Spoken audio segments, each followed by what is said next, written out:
তার মানে এখন চিপস আর চকলেট নিতে তোমার মাথা টিপতে হবে? ঈশার কথা শুনে আয়াস হেসে বলল, যদি বলি তাই। আচ্ছা ঠিক আছে, আমি তোমার মাথা টিপে দেব। এখন দাও তো আমার চিপস আর চকলেট। আগে এসব দিবা, তারপর আমি মাথা টিপে দেব, নয়তো দিব না। আয়াস হেসে ঈশার হাতে চিপস আর চকলেটগুলো দিয়ে দিল। পাগলি, এই নে। ঈশা তো চিপস আর চকলেট পেয়ে সেই খুশি, কারণ চিপস আর চকলেট হলো ঈশার প্রিয় খাবার। তবে সেই যেই চকলেট না, ডেরি মিল্ক চকলেট হতে হবে। আর চিপস যেই সে চিপস হলে হবে না, চিপসই হতে হবে। আর আয়াস ঈশার এই দুইটাই পছন্দ খাবার রোজ অফিস থেকে আসার সময় সাথে করে আনতে কখনোই ভুলে না। ঈশা চিপস আর চকলেট পেয়ে ভুলেই গিয়েছিল আয়াসের মাথার টিপার কথা। ঈশা যখন চিপস আর চকলেট নিয়ে ব্যস্ত, তখন আয়াস বলে উঠল, ইস্যু, ভুলে গেছিস কথা ছিল কি? ঈশা চিপস আর চকলেট জগৎ থেকে বেরিয়ে এসে একগাল হেসে বলল, কোনো কথা ছিল কি? আমার তো মনে পড়ছে না। আচ্ছা, মনে পড়লে তখন আবার আসবো। এখন আমি যাই, হ্যাঁ? চিপস আর চকলেটগুলো না খেলে ওরা আবার মাইন্ড করবে। বাই। কথাগুলো বলে ঈশা হাসতে হাসতে উঠে দাঁড়ালো। এই চলে যাবে বলে আয়াস কিছু বলছে না, শুধু এক দৃষ্টিতে তাকিয়ে আছে ঈশার হাস্যোজ্জ্বল মুখটার দিকে। ঈশা চলে যেতে নিলে আয়াস পিছন থেকে ডেকে উঠল, ঈশা। আয়াসের আদুরে কণ্ঠ ডাক শুনে ঈশার সাথে সাথে থেমে গিয়ে পিছনে তাকালো। কিছু কি বলবে? না, কিচ্ছু না, শুধু চায়ের কাপটা নিয়ে যা। ঈশা হেসে দিয়ে আবারও ফিরে এসে আয়াসের থেকে চায়ের কাপটা হাতে নিলে চলে গেল। আয়াস একটা মুচকি হাসি আসলো। পাগলি, কখনো বড় হবে আর কখন যে আমার ফিলিংসটা বুঝবে আল্লাহ জানে। মাথা ব্যথা করছে বলে ওকে দিয়ে রুমে চা পাঠাতে বললাম। টিপে না দিক, অ্যাটলিস্ট ওর পাশে থাকতে মনে তো শান্তি পেতাম।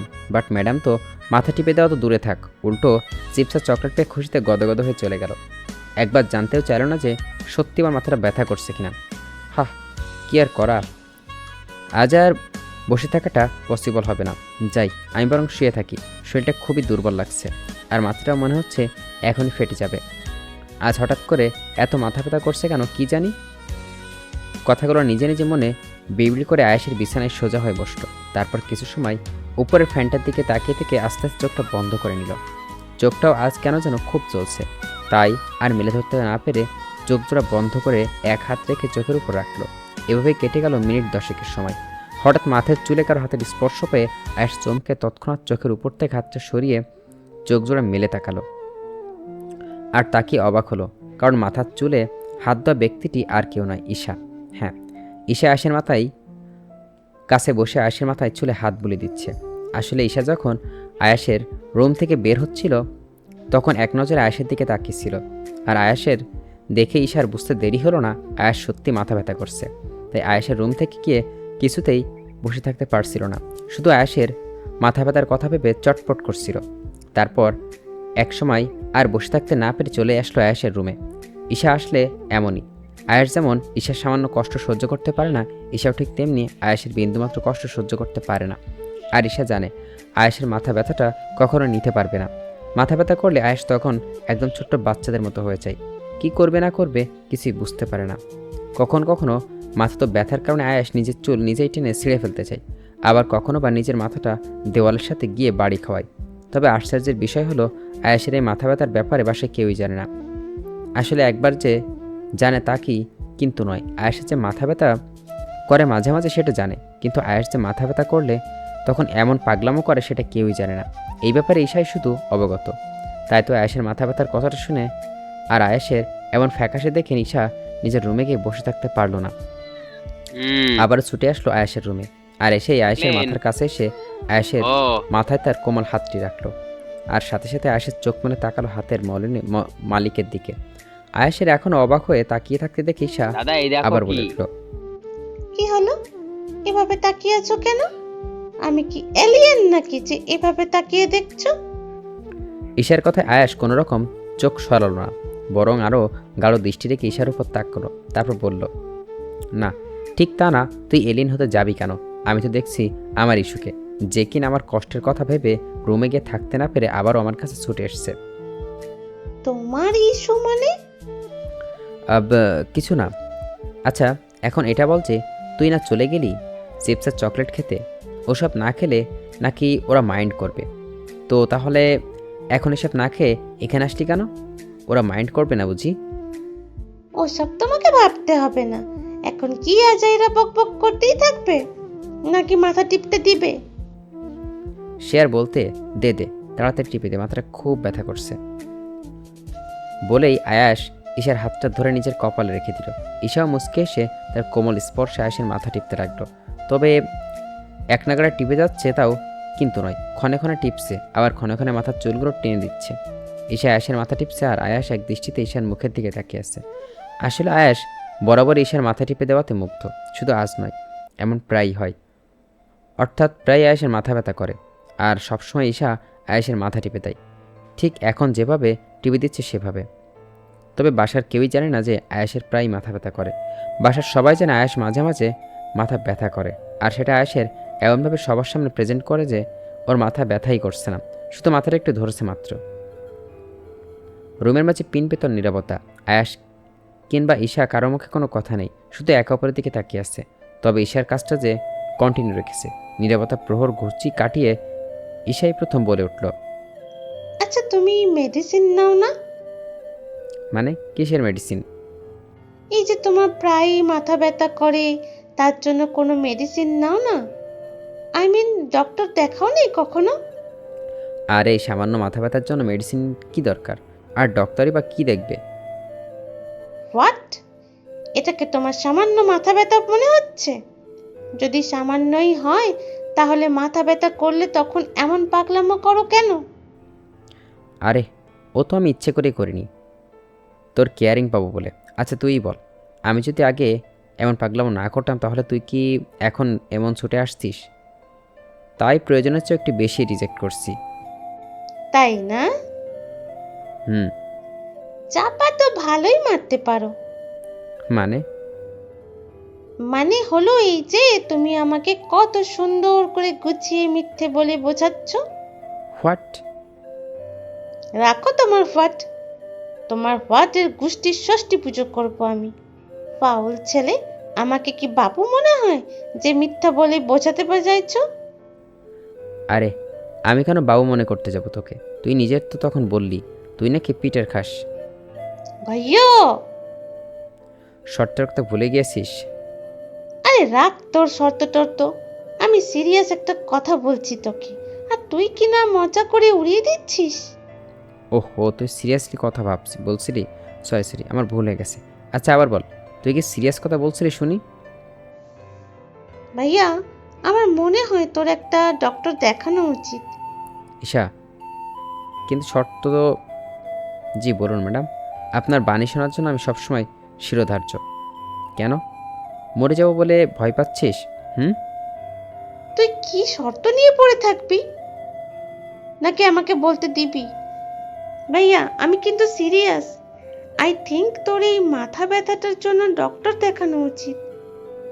আবার আজাইরা কথা বলছিস? তুমি পারো বটে, বলো কি বলবে? তুই আগে আমাকে ভাইয়া বলা ছেড়ে দে, তুই করে বল, তারপর আমি একটা সিরিয়াস কথা বলবো তোকে। বলছিলাম যে, আচ্ছা ইস্যু, আমি মরে গেলে তুই আমাকে মিস করবি? না মানে আমি তো তোকে অনেক বকি, সবসময় কড়া শাসনের মধ্যে রাখি, তাই জিজ্ঞেস করছিলাম আর কি, আমি মরে গেলে তোর কোনো কথা মনে পড়বে? আয়েশের মুখে মৃত্যুর কথা শুনে ঈশার বুকটা মুহূর্তেই দুঃখ করে উঠল। আয়েশের মরার কথাটা যেন ঈশার বুকে তীরের মতো গিয়ে বিচ্ছে। মুহূর্তে ঈশার চোখ দুটো ছলছল করে উঠল, এখনই কেঁদে দিবে এমন অবস্থা। তবে আয়েশের কথা শুনে ঈশা যতটা না কষ্ট পেয়েছে, ঈশার তার চেয়েও বেশি রাগ হচ্ছে। আয়েশের কি করে বলতে পারলো এমন একটা কথা? মরা কি এতই সহজ নাকি যে বললেই মরে যাবে? ঈশা যে রাগের আগুনে জ্বলছে গায়ে। অন্য সময় হলে হয়তো ভাইয়া বলে চেঁচিয়ে উঠত, কিন্তু এখন তো সেটা বললেও রাগ কমানো যাবে না, কারণ ভাইয়া বলার সাথে সাথে আয়েশ আবারও তার বিখ্যাত শর্তের কথা মনে করিয়ে দিতে বলবে। ঈশা, তুমি কি ভুলে গেছিস শর্তের কথা? তাই ঈশা এবার রাগ কমানোর জন্য ভাইয়া বলে চেঁচালো না, বরং আয়েশের চুলগুলো টেনে ধরলো গায়ের সমস্ত শক্তি দিয়ে। আয়েশ যেন জান যায় যায় অবস্থা। আয়ের সাথে সাথে ব্যথায় কুকিয়ে উঠল। আহ ইস্যু, কি করছিস? কে লাগছে তো, প্লিজ ছাড়।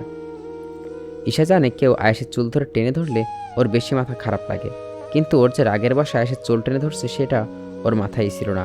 আয়েশের কুকিয়ে উঠতে ঈশার খেয়াল হলো যে সে আয়েশের চুল টেনে ধরেছে। ঈশার সাথে সাথে আয়েশের চুল ছেড়ে দিয়ে অস্থির হয়ে আয়েশকে জিজ্ঞেস করতে লাগলো, সরি সরি ভাইয়া, প্লিজ রাগ করো না। ব্যথা পেয়েছো? অ্যাকচুয়ালি আমি খেয়াল করিনি তোমার মাথায় লাগবে সেটা। সরি। কি করব বলো, তুমি এমন একটা কথা বললে, তাই তো আমার রাগ উঠে গেল। লিসেন, ফার্দার যেন এমন কথা আর না বলো। কেন, ভয় পেয়েছিস আমার মনে যাওয়ার কথা শুনে? আবার? আচ্ছা বাবা, সরি, আর বলবো না। তুই এমন রাগ করছিস কেন? করব না? তুমি বারবারই একই কথা নিয়ে পড়ে আছো কেন? মরা কি এত সহজ নাকি? আর তারপরেও যদি আল্লাহ তোমাকে নিয়ে যেতে চায়, তাহলে আল্লাহকে বলবো সে যেন তোমাকে না নিয়ে আমাকে নিয়ে যায়। প্রয়োজনে আমি মরে। বাকি কথা আর শেষ করতে পারল না ঈশা। তার আগেই আয়াসের হাত দিয়ে ঈশার মুখ আটকে দিয়েছে। একদম চুপ, আর যেন এমন কথা না শুনি। Just forget it. এই বিষয়ে আমিও কোনো কথা বলবো না, আর তুইও কোনো কথা বলবি না, ওকে? উম, উম। ঈশার অস্পষ্ট আওয়াজের আয়াসের মনে পড়ল যে ঈশার মুখ চেপে ধরে রেখেছে। তাই আয়াস তাড়াতাড়ি হাতটা ঈশার মুখ থেকে সরিয়ে আনলো। উফ, এমন ভাবে কেউ মুখ চেপে ধরে? ও এখন আমি বলেছি ও এখন আমি বলেছি বলে তোমার খারাপ লাগছে, তাই না? আর তখন যে তুমি সেম কথা বারবার বলে যাচ্ছিলে, তুমি বললে কোনো দোষ নেই, আর আমি বললেই দোষ। আচ্ছা সরি, বলছি তো।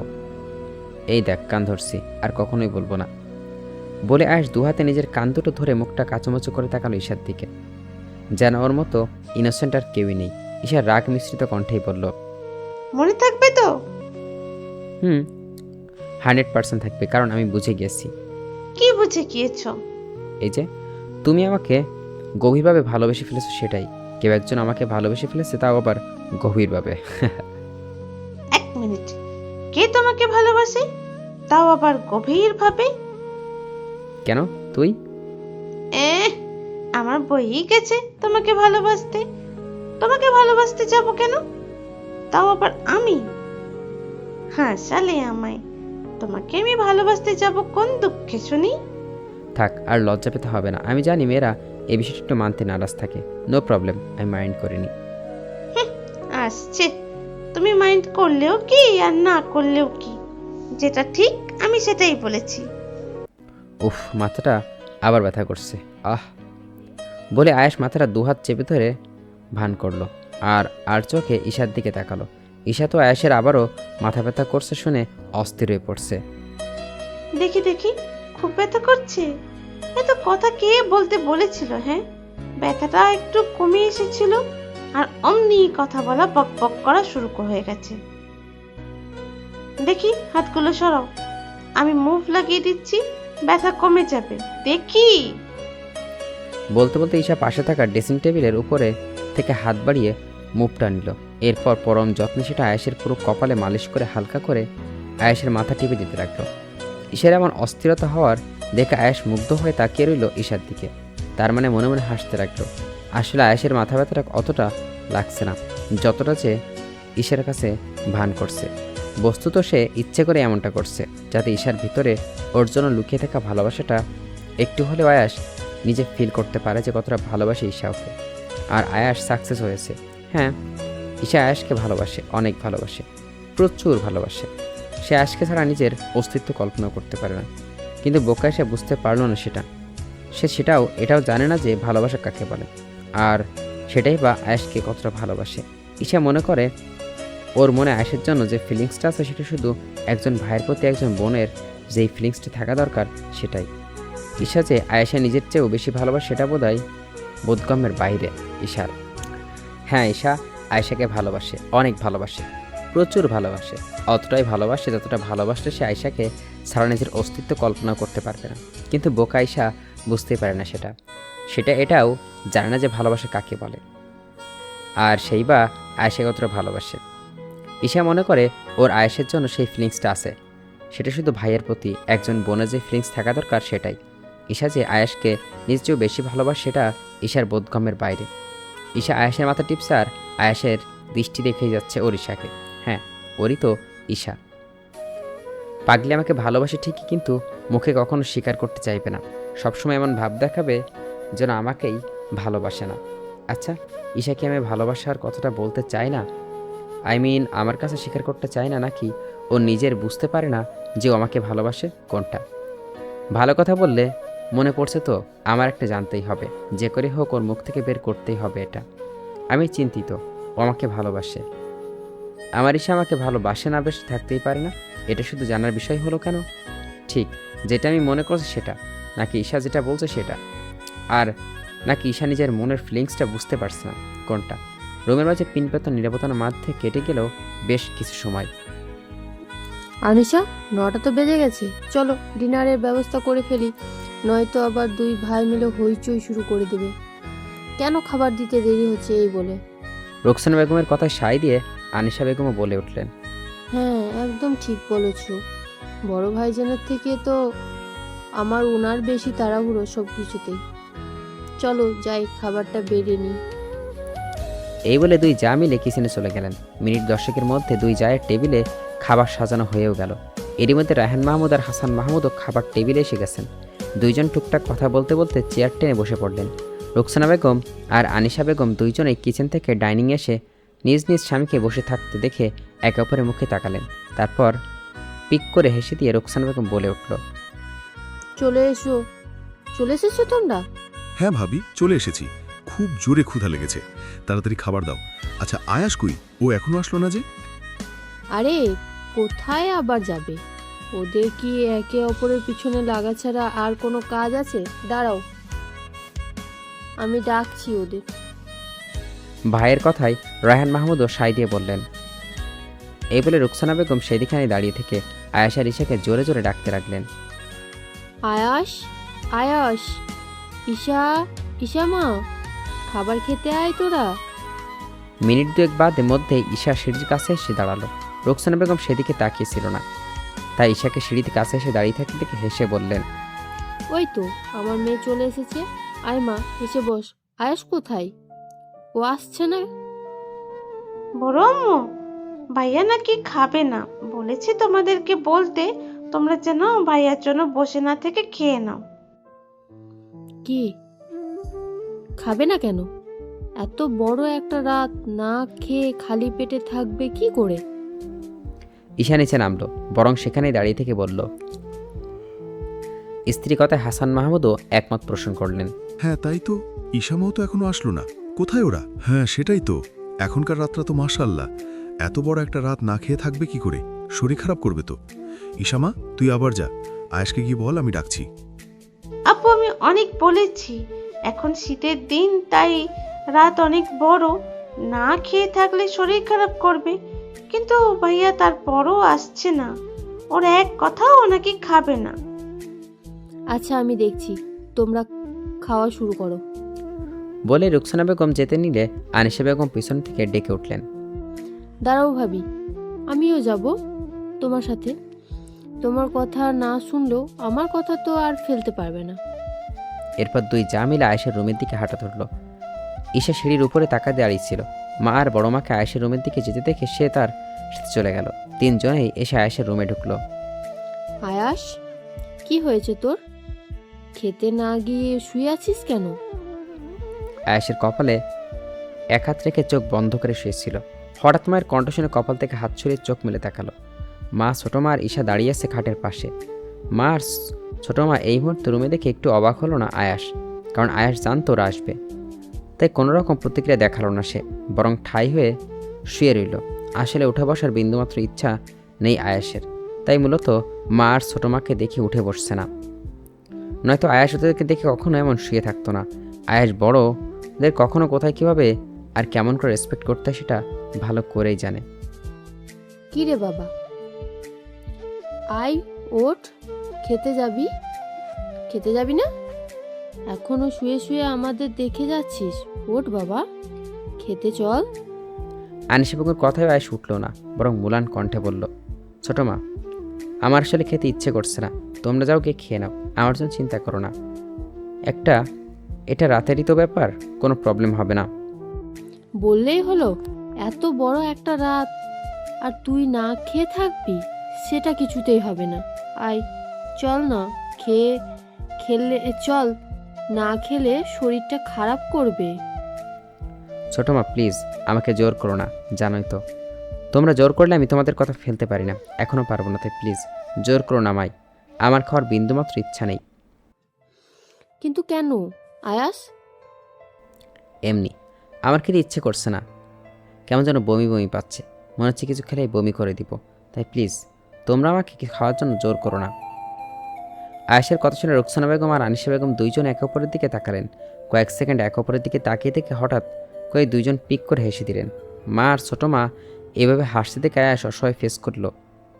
কি হলো, তোমরা হাসছো কেন? আনিশা বেগম হাসতে হাসতে বললেন, এটা কি শুনছি? যেটা ঈশার কাছ থেকে শোনার কথা সেটা তোর কাছ থেকে শুনছি। ব্যাপারটা উল্টো হয়ে গেল না? বলে আনিশা বেগম আর রোকসানা বেগম আবারও হেসে উঠলেন।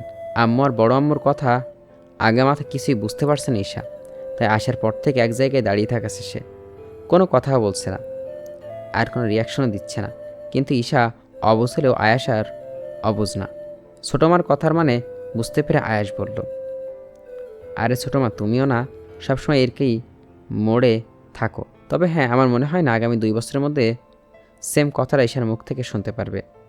এ মা, কেন কেন কেন? কারণ তোমার মেয়ের জামাই অতটাও খারাপ নয় তাই। ও আচ্ছা আচ্ছা, অনেক হয়েছে, এবার খেতে চলো সবাই। আয়াস, আয় বাবা, বেশি না খাস, অল্প করে হলেও খেয়ে আসলে সেটাও ভালো। চাচি আসছিলেন এমন দুষ্টু মিষ্টি কথা শুনে রোকসানা বেগম হেসে বললেন, না মা সত্যি আমি খাবো না, আমার খেতে ইচ্ছে করছে না, একে তো বমি বমি পাচ্ছে, তারপর শরীরটাও বেশ খারাপ লাগছে, তাই প্লিজ তোমরা কেউ আমাকে জোর করো না, বরং তোমরা আগে খেয়ে নাও।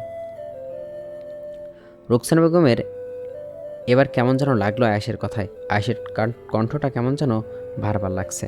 আচ্ছা আয়েশের জ্বরটর আসেনি তো? রোকসানা বেগম আয়েশের দিকে সন্ধিয়ান চোখে তাকিয়ে বললেন, আয়াস, তোর কোনো রকম জ্বর টর আসেনি তো আবার? তোর কণ্ঠ এমন শোনাচ্ছে কেন? আয়াস একগাল হেসে বলল, আরে তেমন কিছুই না মা, ও একটু হালকা পাতলা শরীর খারাপ লাগছে, তুমি টেনশন করো না, ঠিক হয়ে যাবে এটা। ছেলের কথা শুনে রোকসানা বেগম বুঝতে দেরি হলো না আয়াসের কি সত্যি জ্বর এসছে। উনি কি দ্রুত আয়াসের পাশে গিয়ে বসতেই আয়াসের কপাল গাল শুয়ে দিতে রাখলেন আর শোয়ার সাথে সাথে আটকে উঠলেন। এ কি আয়াস, তোর শরীর তো জ্বরে পুড়ে যাচ্ছে, আর তুই কি না আমাদের না বলে রুমে বসে আছিস? দেখেছো আনিশা ওর কাণ্ড? শরীরে জ্বর বাঁধিয়ে চুপচাপ বসে আছে, আমাদের কাউকে বলার প্রয়োজন পর্যন্ত মনে করেনি ও। আয়াসের জ্বর হয়েছে শুনে আনিশা বেগমের মুখে হাসিটা নিমিষেই উড়ে গেল। একখণ্ড মেঘ এসে ভিড় করল ওনার চোখে মুখে। উনি আর দাঁড়িয়ে থাকতে পারলেন না সেখানে, এক প্রকার দৌড়ে আয়েশের কাছে গিয়ে দাঁড়ালেন। আনিশা বেগমকে দেখে রুকসানা বেগম উঠে দাঁড়ালো। দেখো আনিশা, কি করেছো? জ্বর বাঁধিয়ে বসে আছে আর বলছে একটু হালকা শরীর খারাপ করেছে, ওকে নিয়ে যে কি করি। আনিশা বেগম কিছু না বলে খপ করে আয়েশের পাশে বসলেন। তারপর আয়েশের কপালে গালে নিজেও একবার চেক করে নিয়ে আয়েশের গালে আলতো করে হাত রাখলেন। তারপর নরম গলায় বললেন, আয়াস, তোর জ্বর হয়েছে আর তুই আমাদের কাউকে বলিসনি কেন? জানিস ভাইজান শুনলে এখন কতটা রাগ করবে, আর তোর চাচু শুনলে তো আমাকেই বকাবকি শুরু করে দেবে যে কেন আমি তোর খেয়াল রাখিনি। এমনটা কেউ করে?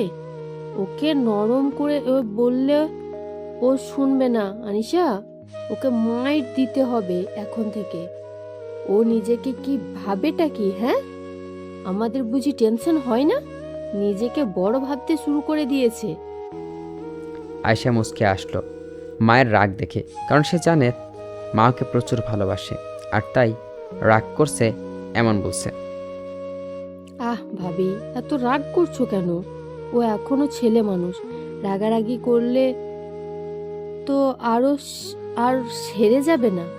তুমি বরং বসো ওর পাশে, আমি গিয়ে ঈশার আব্বুকে বলি যেন ডক্টরকে খবর দেয়। হ্যাঁ সেটাই করো।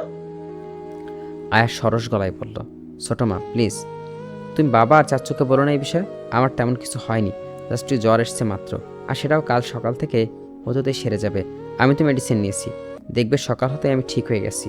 তোমরা প্লিজ এই বিষয়টা বাবা আর চাচ্চুকে বলো না। দেখলে আনিশা, এখনো ও নিজের কথা রাখতে চাইছে। একবারও আমাদের কথা ভাবছে না। ওর বাবা যদি জানতে পারে ওর জ্বর হয়েছে আর আমরা সেটা ওর বাবার থেকে লুকিয়ে গেছি, তাহলে নির্ঘাত আমার উপর রাগারাগি করবে, পুরো বাড়ি তো মাথায় তুলে ফেলবে। রোকসানা বেগমের কথায় সায় দিয়ে আনিশা বেগম মলিন কণ্ঠে বললেন। মা আর ছোটো মা কেমন টেনশন দেখে আয়াস এবার সিরিয়াস হয়ে বলল, মা, ছোটো মা, প্লিজ তোমরা বোঝার চেষ্টা করো। আমার অতটাও জ্বর হয়নি যতটা এত রাতে ডাকতে হবে। আর আমি তো বলছি আমি ওষুধ খেয়েছি। আচ্ছা শোনো, আজ রাতটা যদি না হয় একটু দেখি, কাল যদি সকালে জ্বর আসে থাকে তাহলে তোমাদের বলতে হবে না, আমি নিজেই ডক্টরের সাথে মিট করে হ্যাপি। আয়েশের মুখে ওষুধ খেয়ে শেষ কথাটি শুনেও কেন যেন রোকসানা বেগম খুশি হতে পারলেন না। সন্ধিয়ান গলায় বললেন, সত্যি ওষুধ খেয়েছিস তো, নাকি আমাদেরকে মিথ্যা সান্ত্বনা দিচ্ছিস? কোনটা? আরে সত্যি বলছি মা, আমি অফিস থেকে আসার পরই ওষুধ খেয়ে নিয়েছি। আচ্ছা, তাহলে তুই শুয়ে থাক, আমি তোর জন্য খাবার রুমে নিয়ে আসছি। তোমাদের যেতে হবে না ভাবি, তুমি বরং আয়েশের কাছে বসো, আমি নিয়ে আসছি। আনিশা বেগমের কথা শুনে রোকসানা বেগম আর দ্বিমত করলেন না, কারণ ওনার জানা আছে আয়েশের প্রতি আনিশার ভালোবাসা কতটুকু। রোকসানা বেগমের তো মাঝে মাঝে মনে হয় আনিশার মতো যা পাওয়া সত্যি ভাগ্যের ব্যাপার। আনিশা আয়েশকে যতটা ভালোবাসে পৃথিবীতে কোনো মাই হয় যে তার সন্তানকে অতটা ভালোবাসে না। ঈশা এত সময় ধরে চুপচাপ ধরে ওদের কাণ্ড দেখছিল, কারণ ও ছোট আম্মু মানুষ, ওর কি বা বলার আছে।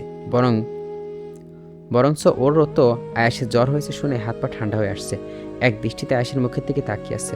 মনে হচ্ছে আয়েশের জ্বর হয়েছে শুনে সবার থেকে ওরই বেশি টেনশন হচ্ছে। দেখে কেমন চিন্তিত লাগছে।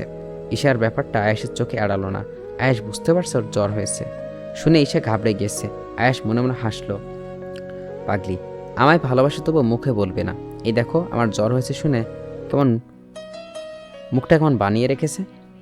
বললে কি হয় যে আয়াস, আমি তোমাকে ভালোবাসি, শুধু একবার বললেই তো পারতো, তাহলে সব ভালোবাসা আমি উজাড় করে দিতাম ওকে, পৃথিবীর সব সুখ এনে পায়ের কাছে ফেলতাম।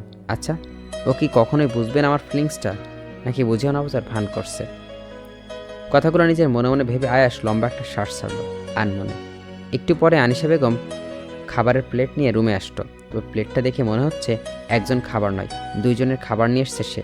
আনিশা বেগম প্লেটটি সেন্টার টেবিলের উপর রাখতেই আয়াস অবাক হয়ে জিজ্ঞেস করলো, এ কি ছোটো মা, তুমি তো একজনের নয় বরং দুইজনের খাবার নিয়ে এসছো, এতগুলো খাবার কি আমার একা খাওয়া সম্ভব? আয়েশের কথা শুনে রুকসানা বেগম মোলান বললেন, আনিশা শুধু তোর জন্য একা খাবার নিয়ে আসেনি, ঈশার জন্য সহ এনেছে, তাই না আনিশা? হ্যাঁ ভাবি। কিন্তু ও তো আমাদের ছেড়ে খায় না, এখন আয়াসের সাথে এখানে কি খাবে? না খেয়ে যাবে কোথায়? ঈশা খেয়ে ঈশার বাপ সহ খাবে। আম্মু অসুস্থ তো ভাইয়া, তাহলে আমি কেন এখানে খাবো? তুমি জানো না আমি তোমাদের ছাড়া খেতে পারি না। এখানে ভাইয়া খাক, চলো আমরা নিচে গিয়ে খাবো। আব্বু আর বড় আব্বু হয়তো এতক্ষণে খেয়ে যে যার রুমে চলে গেছে। ঈশার কথায় আনিশা বেগম আপত্তি করে বললেন, আমরা সবাই নিচে গিয়ে খেলে আয়াস একা হয়ে যাবে না? তখন ওর কি আর একলা একলা খেতে ইচ্ছে করবে? তাই তুই ওর সাথে এখানে রুমে বসেই খাবি।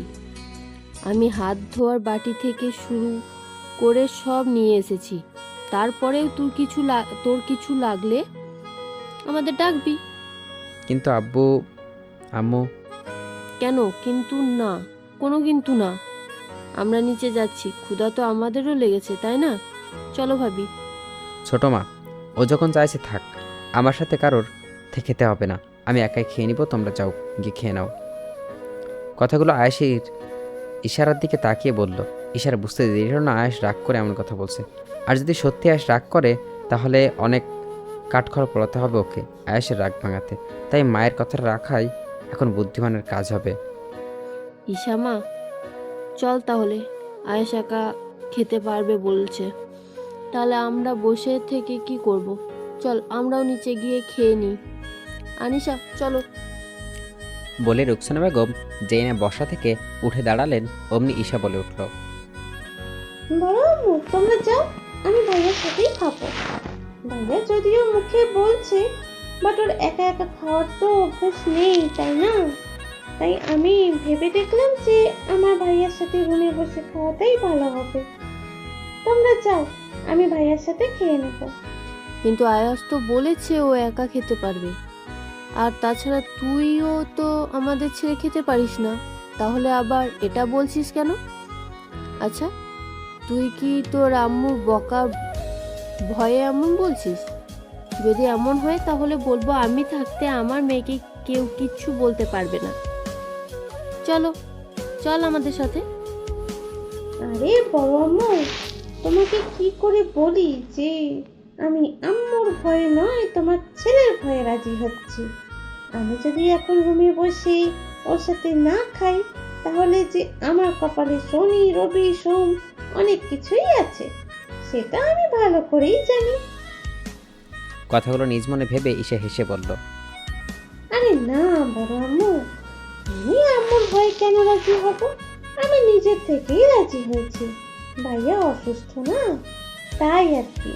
আমি ভেবে দেখলাম আম্মু ঠিকই বলেছে, আমরা নিচে গিয়ে খেলে ভাইয়ার একা একা খেতে ইচ্ছে করবে না, তাই আমিও ওর সাথে এখানে খাবো বলে ঠিক করেছি। কথাগুলো বলতে বলতে ঈশা গিয়ে আয়েশের পাশে বিছানার বসে সেন্টার টেবিলের উপরে থাকা খাবার প্লেটটি হাতে নিল। রুকসানা বেগম আর আনিশা বেগম এটা দেখে বেশ খুশি হলেন, তবে আনিশা বেগম কিছু একটা ভেবে হঠাৎই মুখের হাসিটা লুকিয়ে ফেললেন। চেহারায় একরাশ গুরু গাম্ভীর্য রেখে বললেন, যাক, তাহলে এতক্ষণ পর হলেও সুবুদ্ধি উদয় হয়েছে তোর। আমরা তাহলে আসছি, চলো ভাবি। বলে আনিশা বেগম এক পা সামনে এগিয়ে আবারও থেমে গিয়ে পিছন ফিরে তাকালেন। আনিশা বেগম হঠাৎ থেমে যেতে দেখে রুকসানা বেগমও থেমে পিছন ফিরে তাকালেন। ও হ্যাঁ, আর একটা কথা ঈশা, আজ রাতে তুই এই রুমে আয়েশের সাথেই থাকবি, বুঝেছিস?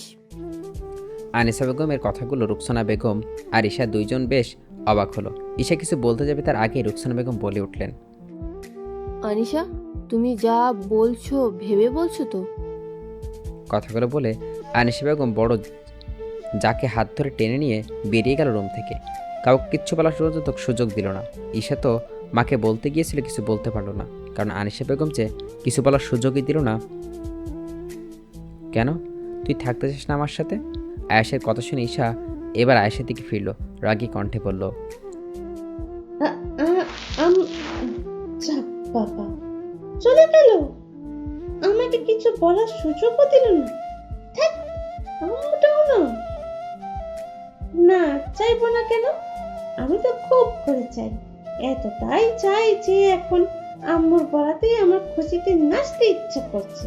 যত সব, তুমি বুঝতে পারছো না আমরা এক রুমে থেকেছি শুনলে সবাই কি ভাববে? দুইজন অবিবাহিত ছেলে মেয়ে এমন একা একটা রুমে একা রাত থাকা মানে বোঝো তুমি কিছু? সবাই তো আমাদের নিয়ে যা নয় তাই ভাববে। কারা ভাববে, কি ভাববে, আর কেনই বা ভাববে? কারা ভাববে, কি ভাববে, আর কেনই বা ভাববে?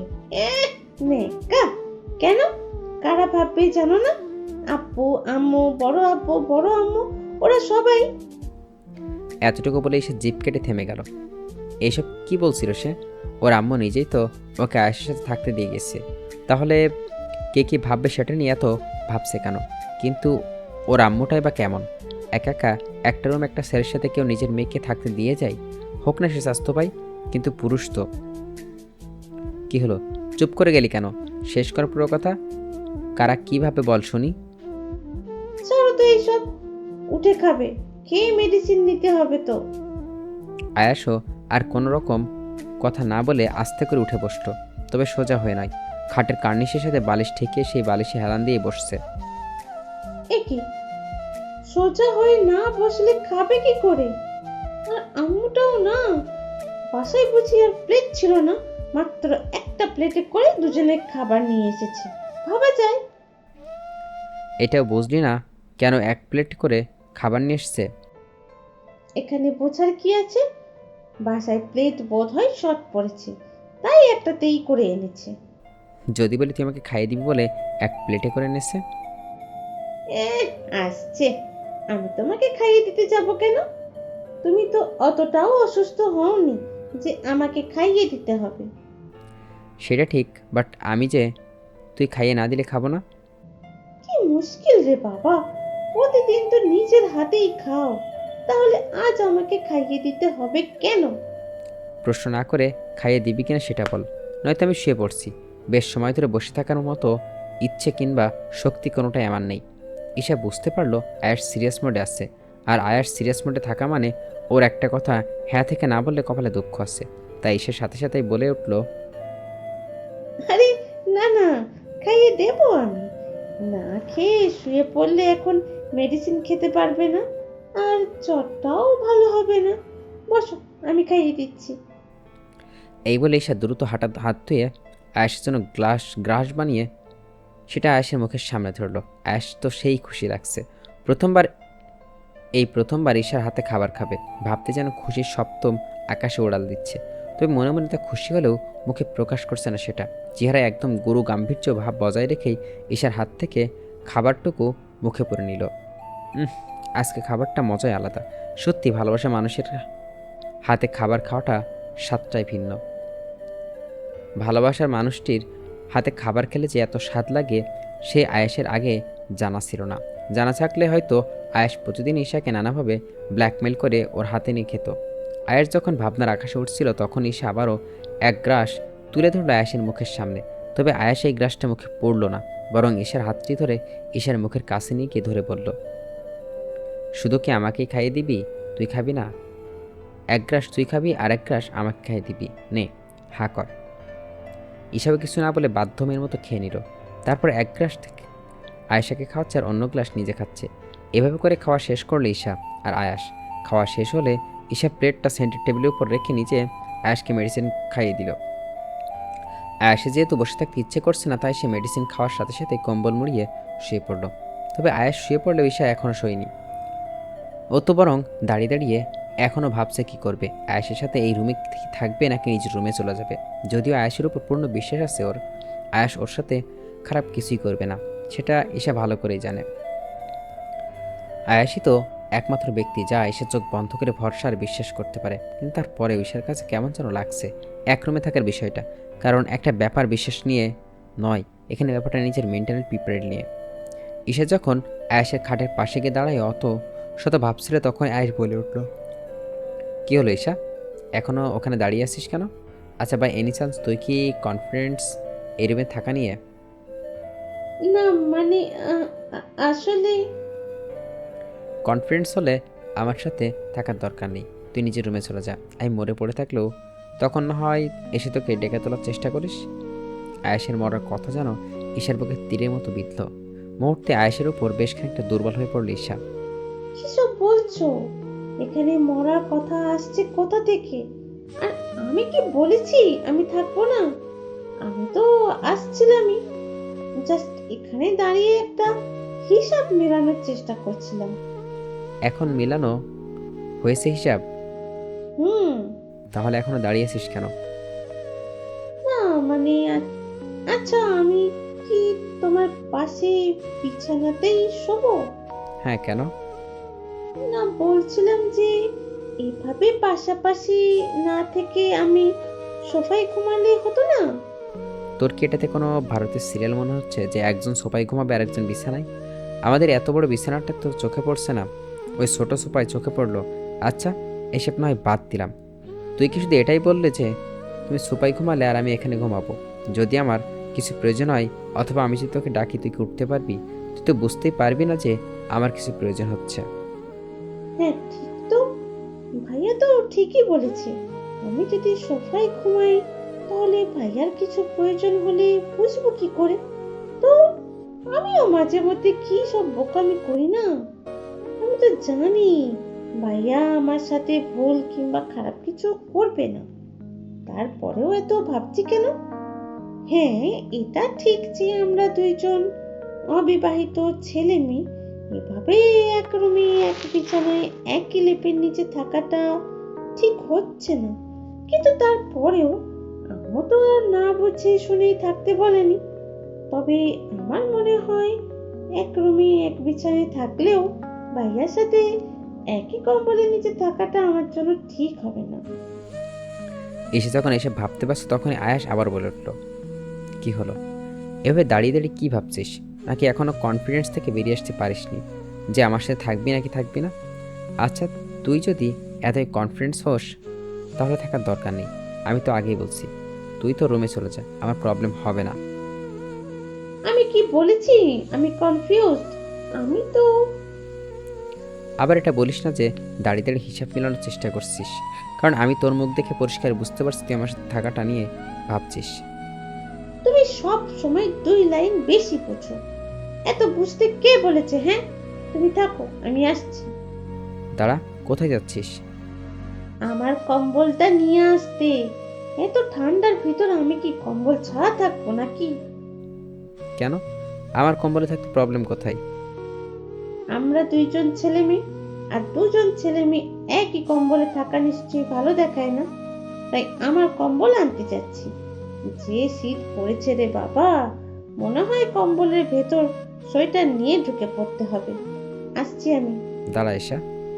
আবার কি? কিছু না, জাস্ট এটাই বলছিলাম যে কম্বল নিয়ে আর আমার রুমে আসার দরকার নেই, ওখানে ঘুমিয়ে পড়িস। মানে? মনে হলো তোর রুম থেকে কম্বল নিয়ে আসতে হলে আমার রুমে আসার দরকার নেই। কিন্তু কেন কিন্তু? কিন্তু আমি শুনতে চাই না। যদি আমার সাথে থাকার ইচ্ছে থাকে তাহলে এসে আমার পাশে শুয়ে পড়, আর নয়তো রুমে চলে যা। রাত অনেক হয়েছে, আমি ঘুমাবো। আরে রাগ করছো কেন? আর সব সময় চলে যা কর কেন? আমি তো এমনিই বলেছিলাম আমি তো থাকবো তোমার সাথে। তাহলে এখন দাঁড়িয়ে আছিস কেন? সকাল হলে কি ছবি? না না, এখনই শোবো, আসছি। বলে এসে মেয়েকে হেসে যেই না বিছানার দিকে ধরতে আসতে ধরলো, অমনি আয়াস বলল, এই না না, তোমার সব কথা তো শুনছি আমি। প্লিজ লাইটটা অফ করো না, আমার অন্ধকারে ঘুমোতে ভয় লাগে। আর আগে লাইটটা অফ কর। আরে পাগলি, অন্ধকার থাকবে কেন? ডিম লাইট জ্বলবে তো। অফ করে আয়, আমি আসছি, ভয় পাওয়ার কিছু নেই। না না, আমি পারবো না। লাইট অন করাই থাকবে, নয়তো আমি সারা রাত ভয়ে ঘুমোতেই পারবো না। তাহলে তো ভালোই হবে, না ঘুমিয়ে কিছু করব। কিছু কি বললে? ওই যে বলছিলাম, আচ্ছা লাইট অফ করার দরকার নেই, তুই এসে শুয়ে পড়। ঈশা খুশিতে হেসে আয়াসের পাশে উঠে বসলো। তারপর যেই না আয়াসের পাশে কম্বল টেনে শুতে যাবে অমনি আয়াস বাদ সাধত, তুই কি এখন সোয়েটার নিয়ে ঘুমাবে নাকি? হ্যাঁ, আমার খুব শীত করছে। গত কয়েকদিন ধরে যে শীত পড়েছে, আমি তো রোজই সোয়েটার নিয়ে ঘুমাই। তুইও পারিস বটে, জানিস না রাতে সোয়েটার পরে ঘুমাতে নেই, এতে গায়ের রক্ত শুকিয়ে যায়। আমি অসুস্থ হওয়া সত্ত্বেও আমার শীত করছে না, আর তোর এত শীত আসে কোথা থেকে? আজব, কি এমন শীত পড়ছে যে রোজ সোয়েটার পরে ঘুমাতে হবে? আমি তো রোজ খালি গায়ে ঘুমাই, শুধু আজ শার্টটা করে নিই। কই, আমার তো এত শীত লাগে না। তোমার শীত করে না বলে কি আমারও শীত করবে না নাকি? আজব। আর প্রতিদিন যদি এতই খালি গায়ে ঘুমাও, তাহলে আজ শার্ট পরে শুয়েছো কেন? কারণ তুই যেই ন্যাকার ন্যাকা, দেখা যাবে আমি শার্ট খুলতে গেলে এমনি চেঁচাবি যেন আমার মনে হয় তোর কাপড় খুলছি, তাই শার্টটা গায়ে রেখে দিয়েছি। ও, এখন আর কথা না বলে তাড়াতাড়ি সোয়েটারটা খুলে রেখে শুয়ে পড়। বাট রাতে যদি আমার শীত করে? আমি থেকে তোর সোয়েটারের প্রয়োজন হবে না, সেটা নিশ্চিত থাক। কেন? তুমি কি শীত কমিয়ে দেবে? না, তোকে উষ্ণ করে দিব। এখন কি শুবি নাকি বসে বসে বকবক করবি? আয়াসকে ভেঙচি কেটে গায়ের সোয়েটারটা খুলে পাশে রেখে দিয়ে শুয়ে পড়ল ঈশা। কি হলো, এত দূরে শুয়েছিস কেন? এত দূরে শুলে তো আমার থেকে পুরো কম্বল টেনে নিয়ে যাবি, আর শীতও করবে তোর, তখন কিন্তু আমার দৌড় যেতে পারবি না। উফ, কি ঠান্ডা! তোমার কথা শুনে এমনিতেই শীত করছে, আর এখন বলছো আমার দোষ নেই, আর এখন বলছো তোমার দোষ নেই। কথাগুলো বলে ঈশা আয়েশের কাছে না এসে বরং নিজের আরও গুটিয়ে নিল। আয়েশ কিছু না বলে মুচকি এসে আরও একটু ঈশার কাছে গিয়ে ঈশার গা ঘেঁষে শুয়ে ঈশাকে শক্ত করে জড়িয়ে ধরল। এতে করে ঈশার মুখটা একদম আয়েশের বুকের সাথে ঠেকে গেল। আয়েশ এন কাজে ঈশা তো রীতিমতো অবাক। আয়াস ওকে জড়িয়ে ধরছে। ঈশা নিজেকে আয়াসের বন্ধন থেকে ছাড়ানোর চেষ্টা করতে করতে বলল, ভাইয়া কি করছিস? আবার ভাইয়া? আবার তুই?